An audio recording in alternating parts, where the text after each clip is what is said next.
Welcome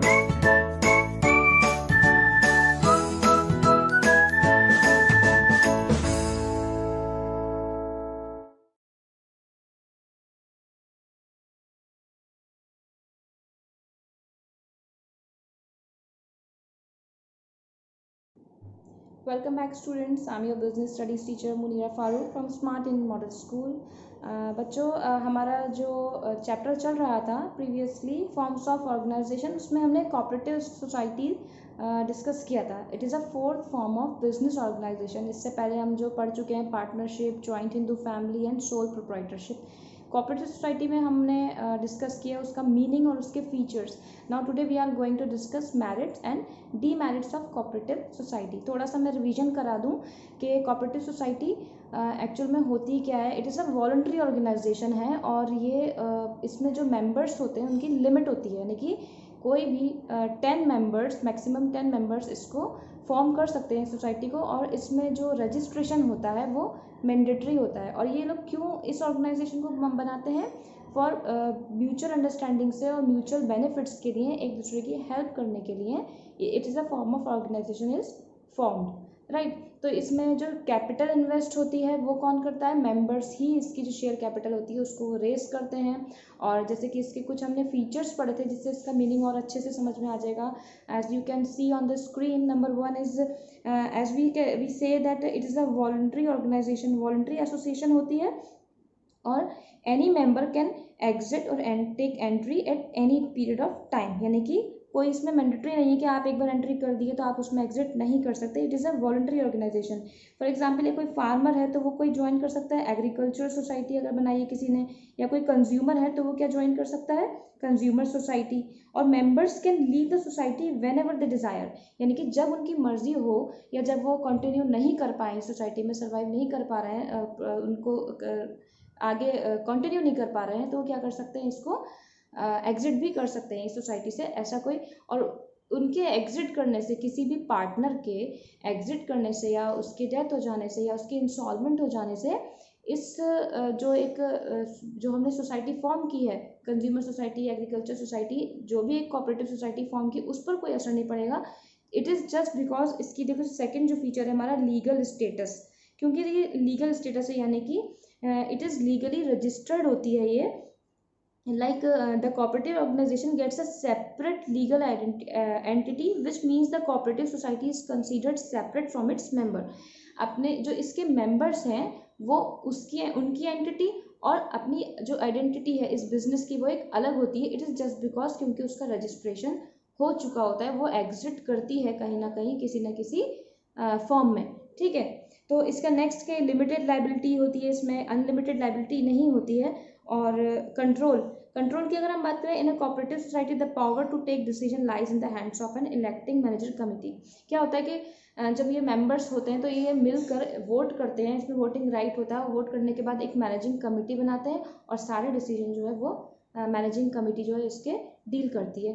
तो next last इसमें था सर्विस मोटिव है, यानी कि मेन मोटिव क्या है कोऑपरेटिव सोसाइटी का? It is to provide service to its members, not to earn profit. Earning profit is the secondary motive. इसमें क्या होता है कि मेन मोटिव होता है कि जो इसके मेंबर्स हैं, जो आपस में ज्वाइन हुए हैं, एक सोसाइटी फॉर्म की है इन्होंने, तो वो एक दूसरे को हेल्प कर सके, फाइनेंशियली हेल्प कर सके whenever they are in need.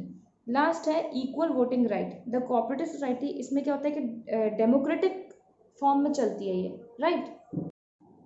So now we are going to start discuss the merits of cooperative society.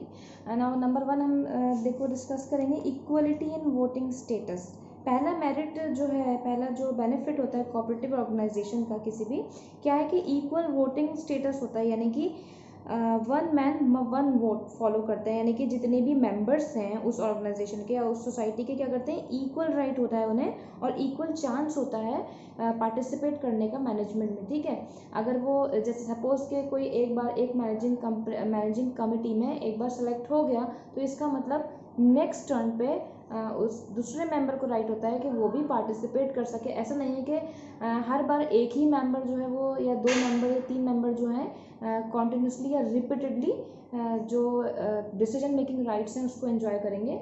There is a equal opportunity for every member of that society, ठीक है. Next है limited liability. जैसे कि हमने बताया कि इसमें जो शेयर कैपिटल है वो कौन रेस करता है, जो मेंबर्स हैं। तो जिन मेंबर्स ने कैपिटल रेस की है उस सोसाइटी में, उस ऑर्गेनाइजेशन में, कोऑपरेटिव ऑर्गेनाइजेशन में, उसमें क्या होगा कि अपनी कैपिटल के अकॉर्डिंग ही वो लायबिलिटी को बियर कर सकते हैं, पैसा यानी कि उधार लेकर लगा सकते हैं उस मार्केट में। लेकिन at the time of loss, जब लॉस होता है ऑर्गेनाइजेशन को, तो क्रेडिटर्स को ये राइट नहीं होता कि वो उनकी पर्सनल प्रॉपर्टी को क्लेम कर सकें, क्योंकि जहाँ पर ये मेंशन होता है, हम किसी भी कंपनी में या किसी भी ऑर्गेनाइजेशन में अपना पैसा लगाते हैं तो हम देखते हैं वहाँ के मेंबर्स जो हैं उनकी लायबिलिटी क्या है। एज अ क्रेडिटर हमें चेक करना होता है कि उनकी लायबिलिटी क्या है और कितनी है, लिमिटेड है या अनलिमिटेड है। अगर लिमिटेड होगी तो we have no right in future, if there any loss occur, we can not claim their personal या प्राइवेट प्रॉपर्टी को हम उनकी क्लेम नहीं कर सकते। ये पहले से पहले हमें पता करना होता है, तभी हम अपना पैसा उसमें इन्वेस्ट कर सकते हैं। नेक्स्ट है स्टेबल एग्जिस्टेंस। जैसे कि बताया कि हमने कि पार्टनर किसी भी मेंबर के डेथ या उसके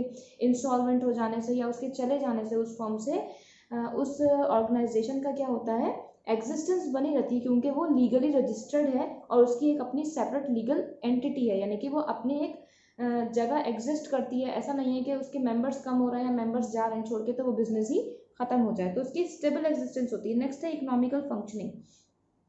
operation of a cooperative organisation is quite economical. Economical मतलब हम कहेंगे कि एक बेस्ट पॉसिबल वे में, कम से कम पैसों में और अच्छे तरीके से, यानी कि प्रॉपरली हम उसको रन कर सकते हैं। ऐसा नहीं है कि हमें लार्ज अमाउंट ऑफ कैपिटल या लार्ज अमाउंट ऑफ मनी चाहिए। इकोनॉमिकली हम उसको रन कर सकते हैं ताकि हर मेंबर हर तरह से उसका बेनिफिट ले सके।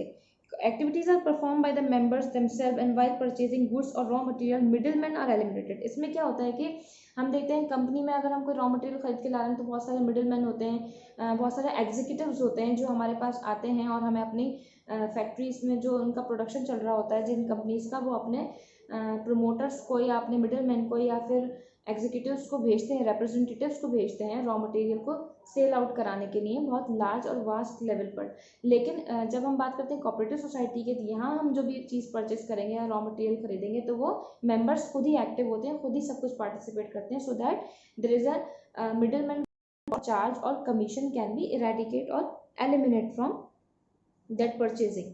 Next is support. Yes, now next is support from government.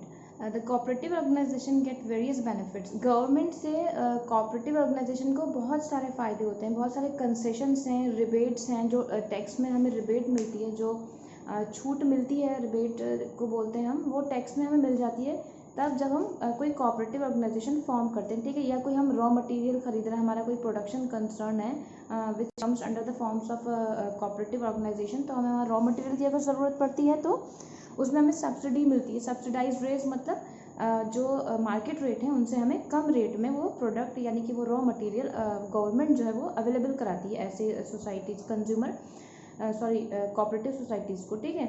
और इसके अलावा गवर्नमेंट जो है लोन्स भी प्रोवाइड करती है, यानी कि अगर वो लोन दे रही है यानी कि वो कुछ अपना पैसा या कुछ और अपना बिजनेस एक्सपेंड करना चाह रहे हैं तो क्या करती है, गवर्नमेंट से लोन देती है और गवर्नमेंट भी उनको लो रेट ऑफ इंटरेस्ट पे, यानी कि नॉर्मल रेट ऑफ इंटरेस्ट जो है उससे थोड़ा कम रेट पर ही इंटरेस्ट देती है। तो ये बहुत सारे बेनिफिट्स हैं जो गवर्नमेंट की तरफ से कोऑपरेटिव ऑर्गेनाइजेशन जो हैं या सोसाइटीज़ जो हैं उनको दिए जाते हैं। नेक्स्ट है ईजी टू फॉर्म। ये आपको मैंने बता ही दिया कि फॉर्मेशन जो है जो कोऑपरेटिव ऑर्गेनाइजेशन की बहुत सिंपल प्रोसेस होती है। इसकी जो लीगल फॉर्मेलिटीज़ भी होती हैं उसमें कोई बहुत ज़्यादा कॉम्प्लिकेशंस नहीं होते हैं, ईजिली इसको रजिस्टर करा लिया जाता है। लास्ट है ओपन मेंबरशिप। जैसे कि हमने बताया कि इसमें एंट्री और एग्ज़िट जो है वो कोई रेस्ट्रिक्टिव नहीं है और किसी भी रिलीजन या किसी कास्ट बेस पे ये नहीं होती है, इसमें पार्शियलिटी नहीं होती है। आप किसी भी रिलीजन से, किसी भी कास्ट के हो या किसी भी एरिया के हो, आप इसको ज्वाइन कर सकते हो, ठीक है। तो कोई ऐसी रेस्ट्रिक्शन नहीं है, ओपन मेंबरशिप है, it is open for all, ठीक है। नाउ नेक्स्ट है हमारे demerits and disadvantages of cooperative organisation. इसमें हम देखेंगे पहला है लिमिटेड कैपिटल। जैसे कि हमने बताया कि एक ही इसका बेनिफिट हो गया कि लिमिटेड कैपिटल, ज़्यादा कैपिटल इन्वेस्ट नहीं करनी पड़ती है एट द टाइम, ये बेनिफिट है। लेकिन एट द सेम टाइम इसका क्या है, एक दूसरा पॉइंट रूप किया है इसका कि ये लिमिटेड है। अब लिमिटेड कैपिटल है तो ये डीमेरिट्स में कैसे आ गया, देखिए the cooperative organisation is form by the people who have limited resources. जिन लोगों के पास बहुत सीमित साधन होते हैं, जिन्हें हम कहेंगे कि बहुत कम रिसोर्सेज होती हैं, जैसे कि अब नेचुरल रिसोर्सेज ले लिए या मैन मेड ले लिए, ठीक है। तो जो कम होती हैं तो कोई कंपल्जन नहीं होता है उन्हें कि to contribute some minimum amount of capital to become a member. ऐसा नहीं है कि नहीं हमारे पास इतना पैसा होगा या इक्वल हमें कैपिटल इन्वेस्ट करनी है तभी हम मेंबर बनेंगे, क्योंकि ये म्यूचुअल बेनिफिट के लिए है और it is just to form. Mainly इसका मोटिव क्या होता है, प्रॉफिट अर्निंग नहीं होता है, just to help each other. वो जो मेंबर्स हैं वो एक दूसरे का हेल्प कर सकें। सेकेंड उसका मोटिव होता है कि हाँ हमें प्रॉफिट अर्न करना है। तो लिमिटेड कैपिटल की वजह से थोड़ा सा क्या होता है कि ये it can face a shortage of capital due to low rate of return. क्योंकि इसमें कम रेट ऑफ रिटर्न होता है तो हमें शॉर्टेज ऑफ कैपिटल फेस करनी पड़ जाती है कभी कभी, because it has a feature that it is based on limited capital formation, right. Next है इनएफिशिएंट मैनेजमेंट। अगर हम बात करें मैनेजमेंट की, मैंने बताया कि इसमें क्या होता है कि वोटिंग होती है, मेंबर्स वोट करते हैं और कुछ 2 या 3 मेंबर्स की कमेटी होती है और वही सारे डिसीजन रेगुलेट करते हैं, डिसीजन लेते हैं। तो कभी कभी ऐसा नहीं होता है कि जो मेंबर बना है, जो कमेटी का मेंबर बना है, जो डिसीजन ले रहा है, वो कोई ऐसे प्रोफेशनल एक्सपर्ट नहीं होते या इनएक्सपीरियंस होते हैं थोड़े से, जिनकी वजह से they had to afford to pay high salary to professional and qualified people. अगर वो अलग से, क्योंकि उनके पास कोऑपरेटिव सोसाइटी है, लिमिटेड कैपिटल से फॉर्म हो रही है और म्यूचुअल बेनिफिट्स के लिए कोई बहुत ज़्यादा रेट ऑफ रिटर्न नहीं होता इसमें, तो वो हाईली प्रोफेशनल या क्वालिफाइड पीपल को हायर नहीं कर सकते, सैलरी नहीं दे सकते। तो थोड़ा सा मैनेजमेंट यहाँ आकर इनएफिशिएंट हो जाता है। लैक ऑफ सिक्रेसी, जैसे कि हमने बताया ओपन डिस्कशंस होते हैं, मेंबर्स की मीटिंग्स होती हैं, तो कभी कभी मेंबर्स के लिए it is difficult to maintain secrecy about operations of cooperative society, ठीक है। नेक्स्ट है एक्सेसिव गवर्नमेंट कंट्रोल।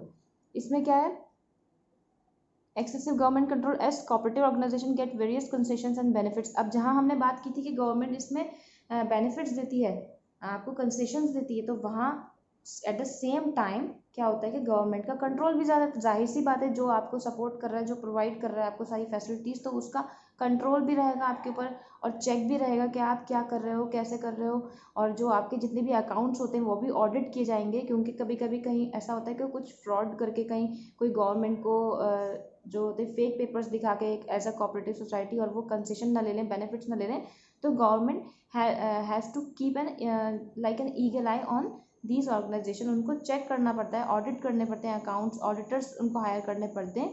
और अपने जो कोऑपरेटिव सोसाइटी के अकाउंट्स हैं वो क्या करते हैं, वो रजिस्ट्रार जो होता है, जहाँ उन्होंने रजिस्ट्रेशन कराया होता है अपनी जो कोऑपरेटिव सोसाइटी का है, वो उनको वहाँ अकाउंट्स उनको सबमिट भी करने पड़ते हैं।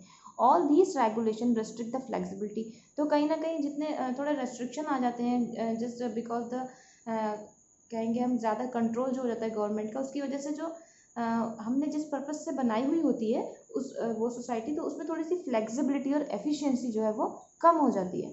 डिफरेंस ऑफ ओपिनियन और कॉन्फ्लिक्ट अमंग द मेंबर्स। अब जैसे जैसे हमने देखा कि इसमें 10 मेंबर्स हैं, तो उनके कभी कभी क्या होता है, किसी भी ग्रुप की आप बात कर ली, किसी भी जगह की, अगर वहाँ 2 या 2 से ज़्यादा लोग हैं और वो अपने अपने ओपिनियन दे रहे हैं, किसी ऑर्गेनाइजेशन में हैं, फैमिली में ही हम सिमिलर अगर जैसे कि कंपेयर करें तो सबके अलग अलग ओपिनियन होते हैं, अलग अलग। जैसे कभी कुछ परचेस कर रहे हैं तो किसी को कोई ब्रांड प्रेफर कर रहा है, कोई दूसरा ब्रांड प्रेफर कर रहा है, तो वहाँ कॉन्फ्लिक्ट हो जाते हैं। सिमिलरली कोऑपरेटिव सोसाइटी में भी ऐसा होता है कि कहीं कहीं कॉन्फ्लिक्ट्स हो जाते हैं मेंबर्स के बीच में, तो ये एक इसका अलग डीमेरिट हो गया।